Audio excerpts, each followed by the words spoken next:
নমস্কার, অর্পিতার ভালোবাসার হেসেলে আপনাদের সকলে স্বাগত। আজকে আমাদের ইভিনিং স্ন্যাক্স পালং পকোড়া।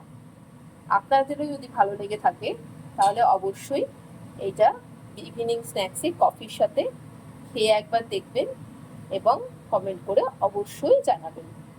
পালং পকোড়া বানানোর জন্য কুচি কুচি করে কিছুটা পালং শাক কেটে নিতে হবে। তার মধ্যে একটু বেসন দিয়ে নিতে হবে, একটু চাট মশলা দিয়ে নিতে হবে। এই চাট মশলাটা দিলে এটা খেতে খুব সুন্দর টেস্টি লাগে। স্বাদ মতো নুন দিয়ে দিতে হবে। এরপর একটু জল দিয়ে নিয়ে এটা মেখে নিতে হবে।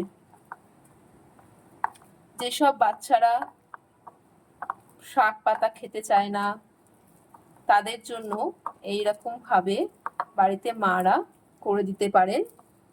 ইভিনিং স্ন্যাক্স হিসাবেও হয়ে যাবে, বা কেউ যদি ডালের সাথে খেতে চায় তো সেরকম ছোট ছোট পকোড়া মতো বানিয়ে ডালের সাথেও কিন্তু খেতে বেশ ভালোই লাগবে।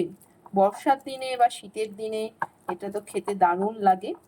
আজকে আমরা ইভিনিং স্ন্যাক্সে মা এবং রোদ্দুর সোনা দুজনে এটাই খাবো।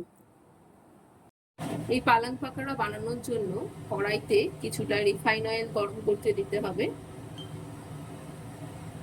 তেলটা গরম হয়ে এসেছে, এবার ব্যাটারটা অল্প অল্প করে পকোড়ার আকারে লো ফ্লেমে লাল লাল করে ভাজতে দিতে হবে। আপনাদের যদি অর্পিতার ভালোবাসার হেসেলের এই ছোট ছোট রান্নাগুলো ভালো লেগে থাকে তাহলে অবশ্যই বাড়িতে ট্রাই করবেন। আর আমার চ্যানেলটি like, comment, share and subscribe করতে কিন্তু ভুলবেন না। পিঠ লাল লাল ভাজা হয়ে গেছে, এবার অন্য দিকটা ভাজার জন্য উল্টে দেব।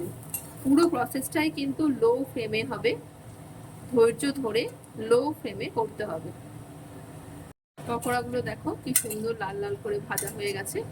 এবার ওগুলো তুলে নেব, আরো কিছু পকোড়া ভাজতে মিশিয়ে দেবো। পকোড়াগুলো ভাজা হয়ে গেছে, এবার এর উপর থেকে একটু চাট মশলা ছড়িয়ে দেব, একটু কেচাপ দিয়ে দেখি রোদ্দুরের কেমন লাগে, রোদ্দুর কিরকম রিভিউ দেয়।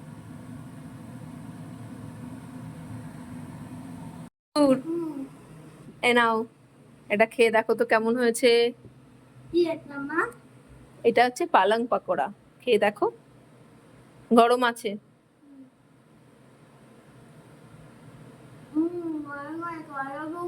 I love you too.